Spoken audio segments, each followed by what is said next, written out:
I was having a pretty good day. Got my hair done at the salon downtown, nothing fancy, just a trim and some layers to frame my face. I'd been putting it off for weeks because of work, but finally managed to squeeze in an appointment. Walking out of there, I felt like a new woman despite the heavy gray clouds that threatened more snow. My name's Monica, by the way. 30 years old, working as a project manager at a marketing firm. Not the most glamorous job in the world, but it pays the bills and I'm good at it. I live alone in a modest one-bedroom apartment on the east side of town. My family situation? Well, that's complicated. I have an older sister, Diane. She's 35, married to Greg, and they have a son, Tyler. He's 6 and a complete handful. Diane's always been the golden child in our family. My parents, Robert and Helen, have never tried to hide the fact that they favor her. Growing up, she got the bigger bedroom, the better Christmas presents, and all the attention. I got used to it, though sometimes it still stings. Anyway, back to that winter day. I was walking home from the salon, admiring my reflection in the store windows. The sidewalks were slick from the melting snow, but I wasn't really paying attention, big mistake. One second I was walking, the next I was airborne. My feet went out from under me, and I landed hard on my right side. The pain was immediate and intense. "Oh my God, are you okay?" A woman rushed over to me, her face creased with concern. I tried to stand up, but the moment I put weight on my right leg, white-hot pain shot through me. "I think I hurt my leg," I gasped. "Don't move," said a man who had also stopped to help. "I think it might be broken." The woman introduced herself as Liz and the man as her husband, Dave. They offered to drive me to the hospital, which was a godsend because there was no way I could have walked or even hobbled to catch a bus. At the hospital, they took x-rays right away. The doctor confirmed what I'd already suspected, a clean break in my tibia, right below the knee. "You're going to need a cast," he told me, showing me the x-ray. "And you'll be off your feet for about 6 to 8 weeks. They put a splint on first, then the cast."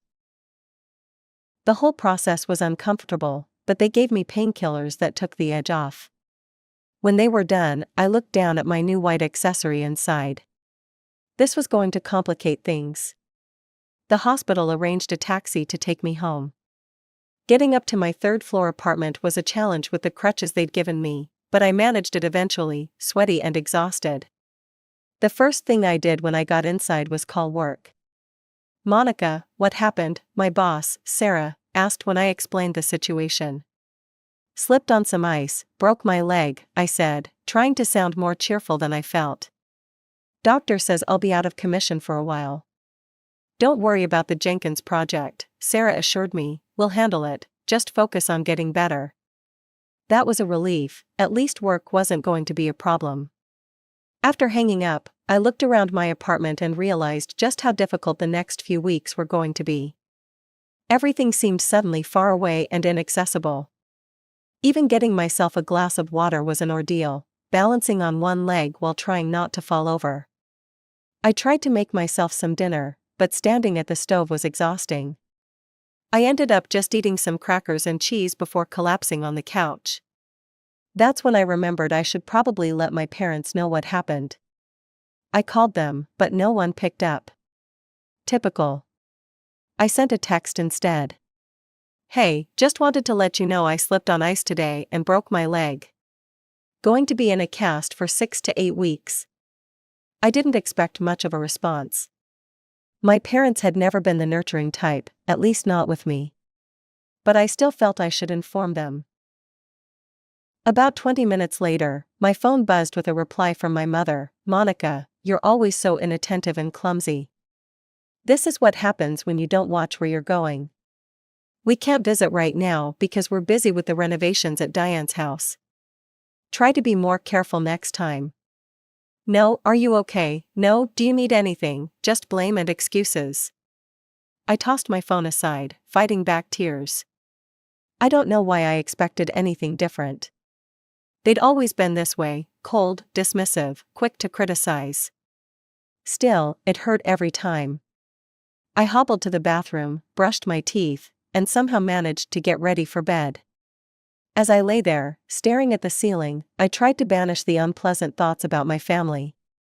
Tomorrow would be another day, and I'd figure out how to manage. I always did. I woke up the next morning to the insistent ringing of my phone. My leg throbbed despite the painkillers, and I fumbled for my phone on the nightstand. It was Diane. Great, just what I needed. She didn't even bother with a greeting. Monica, our house is being renovated, so I'm bringing Tyler over to you today. I blinked, still half asleep. Diane, I broke my leg yesterday, I'm in a cast. I shifted painfully in bed, trying to sit up. Yeah, Mom mentioned something about that. Her dismissive tone made my blood boil. But it's not a big deal, you don't need two good legs to babysit. I couldn't believe what I was hearing. Are you serious right now? I can barely move around my apartment. Don't be so dramatic, no one's asking you to play soccer with him or anything. Just sit with him, entertain him, cook his meals, you know he only eats home-cooked food. Cook, I nearly shouted. Diane, I can't stand at the stove. It's painful just to get to the bathroom. The anesthesia has worn off, and my leg hurts like hell. God, you're such an egoist, she spat, and hung up on me. I stared at the phone in disbelief. This was low, even for Diane. She knew I regularly watched Tyler for her. Last time he was here, he'd drawn all over my living room wall with permanent markers, emptied a bottle of dish soap onto my kitchen floor to make it slippery like ice, and tried to flush my jewelry down the toilet to see if it would disappear. And that was when I had two working legs to chase after him. 15 minutes later, my phone rang again, this time it was my mother. Monica, she began in her scolding voice, the one she'd used throughout my childhood. How could you refuse to help your sister? She needs someone to look after Tyler. I cut her off. Mom, are you hearing yourself? I'm at home with a broken leg, I physically cannot chase after a 6-year-old right now. You're just making excuses, you're perfectly capable of watching one little boy, broken leg or not. I was too tired and in too much pain for this. Mom, I'm out of commission for at least a month. Please don't call me with these requests again. I hung up before she could respond and turned off my phone. I needed some peace. Using my crutches, I hobbled to the kitchen. It took me nearly 20 minutes to make a cup of hot chocolate. As I sipped it, I couldn't help feeling sad. Not once had they asked how I was doing or if I needed anything. They only called when they wanted something from me. That evening, my doorbell rang. I made my way slowly to the door, expecting to find Diane there with Tyler in tow, ready to force the issue. Instead, I looked through the peephole and saw my friends Rachel and Jess. I opened the door, confused. What are you guys doing here?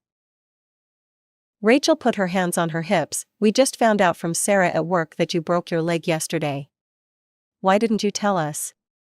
I felt embarrassed suddenly. I didn't want to bother you guys with my problems. Bother us? Jess looked outraged. We're your friends, Monica, that's what we're here for. For a second, I was worried they were actually mad, but then I saw the smile tugging at Rachel's lips. They bustled past me, arms full of grocery bags. We brought enough food to last you a week, Jess announced, heading straight for my kitchen. All ready to eat or just needing to be heated up. I was speechless as I watched them unload containers of soup, casseroles, sandwiches, and salads into my fridge. You guys didn't have to do this, I finally managed to say, my throat tight with emotion. Shut up and sit down, Rachel ordered, though her tone was gentle. We're also going to clean your apartment. So I sat on the couch with my leg propped up while they vacuumed, dusted, and cleaned my bathroom. After they were done, we ordered pizza and watched a movie together. It was the best evening I'd had in a long time. When they left around midnight, Rachel hugged me carefully. Call us if you need anything. Seriously, anything at all. We mean it, Jess added, don't be a hero. After they left, I sat in my clean apartment, surrounded by their thoughtfulness, and realized something. My friends were more family to me than my actual family had ever been. The next week passed slowly. My leg was healing, but I still couldn't walk properly, even around the house. I was getting better at managing with the crutches, though I dropped a lot of things and got frustrated easily. Work had been understanding, letting me do what I could from home. My friends checked in regularly, sometimes bringing food or just stopping by to keep me company. My sister and parents hadn't called again, which was a relief. I thought maybe they'd finally gotten the message. Then, exactly a week after my sister's first call, my phone rang with her number. Against my better judgment, I answered. "Hey, Monica," she sounded cheerful, which immediately put me on guard. "Diane," I said, neutral. "So, Greg and I are celebrating our 10th anniversary next week," she gushed. "We've decided to go to the Maldives for 2 weeks, isn't that amazing?" "Congratulations," I mumbled, unsure why she was telling me this. "That sounds really nice." "Yeah, it's going to be incredible. Anyway, we're leaving this Sunday, and we've decided not to bother with a babysitter since you're at home anyway. You can watch Tyler for the 2 weeks we're gone." I nearly dropped the phone. "What?" "Diane, I still have a broken leg. I'm not at home anyway. I'm recovering from a serious injury." "Oh, come on, it's been what, 2 weeks? You're fine. Tyler's not a baby, he just needs meals, some entertainment, and a place to sleep." "No," I said firmly, "I can't do it. I'm sorry, but I physically cannot take care of a 6-year-old right now, especially not for 2 whole weeks." She exploded. "You selfish bastard. You're just lying around doing nothing while I need help. You've always been lazy, but this is a new low even for you." I was shocked at her venom. "Diane, I literally broke my leg. Why can't Mom and Dad watch him? They're supervising the renovation of our house," she snapped. "They can't look after Tyler at the same time." The pieces clicked into place. The renovation was more important than me, their injured daughter, and now it was more important than their grandson too. Everything made sense now. "I'm sorry, Diane, but I can't help you," I said firmly. "You'll need to find someone else." "You're ruining everything," she shouted. "We already bought the packages." "That's not my problem," I replied, then hung up before she could say anything else. Almost immediately, my phone buzzed with text messages from her. "You're going to ruin our anniversary trip. We can't get a refund this late. Why are you being so selfish?" I didn't respond to any of them. What was there to say? She wasn't listening to reason. An hour later, my mother called. I considered ignoring it, but decided to get it over with. "Hello? Monica," my mother's voice was shrill with anger. "What is wrong with you? How could you do this to your sister?" "Do what, exactly? Refuse to watch her child while I'm injured? You're sabotaging her anniversary trip with your laziness." I felt my temper rising. "It's not laziness, Mom, it's a broken leg." "Even with a broken leg, you should help your family," she insisted. "Family comes first." That was rich coming from her. Really? Is that why none of you have checked on me since I broke my leg? Is that why no one has offered to help me? There was a moment of silence on the other end. "Those are your problems," she finally said, her voice cold. "Well, then Diane's trip and Diane's child are her problems," I shot back, "not mine. Please don't call me again." I hung up. The next few days were blissfully quiet. No calls from my family, no text messages. I started to think they'd finally gotten the message. I was wrong. Saturday morning, my doorbell rang. I wasn't expecting anyone, and my friends usually texted before coming over. Using my crutch, I made my way slowly to the door and looked through the peephole. My heart sank. There stood Diane, Greg, and Tyler. I opened the door but blocked the entrance with my body and crutch. "What are you doing here?" Diane smiled, but it didn't reach her eyes. She put her hands on Tyler's shoulders and pushed him forward slightly. "We're dropping Tyler off. Our flight leaves tomorrow morning, and we have some last-minute shopping to do." I stared at them in disbelief. "I told you I can't watch him." Greg stepped forward. "Look, Monica, it's just for 2 weeks. We really need this break. And I really need to recover from my broken leg," I replied. "I'm sorry, but no." Diane's face hardened. "You're being ridiculous, it's just a leg." I gestured at my cast. "A broken leg, Diane. I can barely take care of myself, you need to find someone else. Diane's face turned red, we don't have anyone else. Mom and Dad are busy with our renovation. That's not my problem, I repeated, and started to close the door. Greg stuck his foot in the way, you can't just leave us stranded like this. I'm not stranding you, I'm saying no to an unreasonable request. Diane suddenly looked calculating, fine. We'll just leave Tyler here in the hallway. You won't be able to leave him out there. I felt a flash of anger, if you abandon your child on my doorstep, I will call the police. They take child abandonment very seriously. You could lose custody. Her eyes widened in shock, you wouldn't dare. Try me, I said, keeping my voice level. I've told you repeatedly that I cannot care for him. If you leave him anyway, that's abandonment. Tyler began to look scared, clutching his dinosaur backpack tightly. You're ruining everything, Diane cried, tears springing to her eyes. Our anniversary, our trip. I refuse to be manipulated, you're the ones who planned a trip without securing childcare first, that's on you, not me. With that, I slammed the door shut. I heard Diane shriek in outrage from the hallway. You dumb bastard, she screamed, kicking my closed door hard enough to make it shake. I could hear Tyler start crying at his mother's outburst. You'll regret this. I watched through the peephole as they stormed off down the hallway, Tyler struggling to keep up with his mother's angry pace. When they were gone, I leaned against the door, my heart pounding. I'd never stood up to my sister like that before. I hobbled to the kitchen and made myself a cup of hot chocolate to calm my nerves. My hands were shaking as I stirred in the marshmallows. An hour later, my phone started ringing again, my mother, I ignored it. Then my father, I ignored that too. Then a string of text messages from both of them, which I didn't read. Finally, a lengthy message from my mother appeared. Monica, you are a terrible daughter. Your sister is devastated by your selfishness. They decided to go on their vacation anyway and left Tyler with us. Now we are forced to suspend the renovations on your sister's house because we have to look after our grandson. This is all because of you and your selfishness. From this day forward, we don't want any contact with you. You are no longer part of this family. I read the message twice, then let out a laugh that surprised even me. They were cutting me off? That was supposed to be a punishment?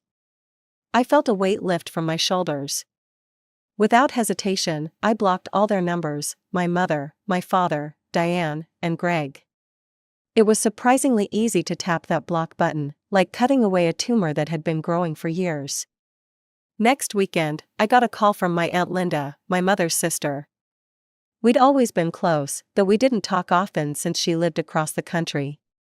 Monica, darling, I just heard from your mother that you two aren't speaking anymore. She says you've been very selfish. I sighed, let me guess, she didn't mention that I broke my leg and no one from the family even came to check on me? There was a pause, you broke your leg, when? I told her everything, the accident, my parents' dismissive responses, Diane's demands for babysitting, and finally, the confrontation at my door. Oh, Monica, Aunt Linda said when I finished, I'm so sorry.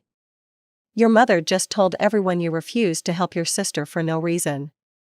This puts things in quite a different light. I figured as much, I said, not really surprised. I'll make sure the rest of the family knows what really happened, she promised.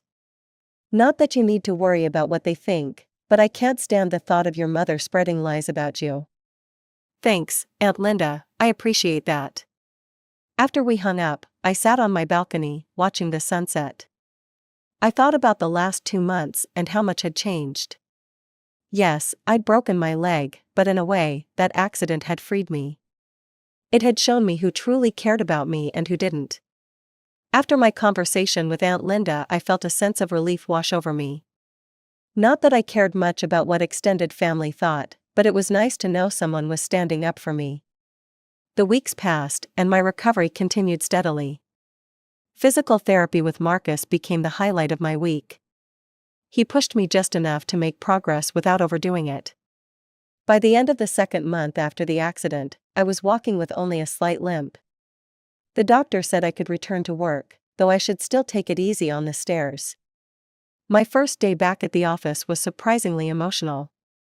My desk was decorated with welcome back signs, and Sarah had organized a small party with a cake that read "Welcome back, hop along" in blue frosting. "We missed you around here," Jess said, giving me a gentle hug. Rachel handed me a coffee. "The place wasn't the same without you complaining about the break room coffee." I laughed. "Well, it's still terrible." Getting back into my work routine felt good. The Jenkins project had been completed without me, but there were new challenges waiting, and I was eager to dive in. Sitting at home for weeks had made me realize how much I actually enjoyed my job. A few days after returning to work, I got a text from Aunt Linda. "Just had lunch with your cousin Emma. Set the record straight about everything. She sends her love and says to call her sometime." More messages like that came over the next few weeks. Various relatives reaching out, apologizing for believing my parents' story, offering support. It was nice, but also strange. These were people I saw maybe once every few years at family gatherings. Their opinions, while appreciated, didn't really change my day-to-day life. What did matter were the friends who'd shown up when I needed them. Rachel and Jess had been my rocks, but others had stepped up too. My neighbor, Mr. Chen, had started bringing me groceries once a week. My college friend Alicia, who lived across town, had sent care packages. Even my barista at the local coffee shop had kept my favorite muffin aside for me when I'd finally managed to hobble there. One evening, about 3 months after the accident, I was having dinner with Rachel and Jess at my place when Rachel asked, "Have you heard anything from your parents or sister?" I shook my head. "Not since I blocked their numbers. Aunt Linda says they're still bad-mouthing me to anyone who'll listen." "Does that bother you?" Jess asked gently. I thought about it, honestly. Not as much as I expected. It's like, once I accepted that they'll never change, it stopped hurting so much. Rachel raised her glass. "To toxic family members, may they stay blocked forever." We all laughed and clinked glasses. That night after they left, I stood on my balcony, looking at the city lights. My leg was healing well, only giving me trouble when I pushed myself too hard or when rain was coming. The physical pain was fading, and surprisingly, so was the emotional pain. For years, I'd tried to earn my family's love and approval. I'd babysat whenever Diane asked, listened to my mother's criticisms without complaint, accepted that I would always be second best to my sister. The broken leg had forced me to say no for once, and that had changed everything. As spring turned to summer, I found myself embracing my new freedom. I joined a book club that met Wednesday evenings, something I could never have done when I was at Diane's beck and call for babysitting. I signed up for a weekend cooking class, started dating again, and even planned a solo trip to the coast for the fall. Occasionally, I thought about Tyler. He was just a kid caught in the middle of all this. I hoped my parents were at least being kind to him while they watched him.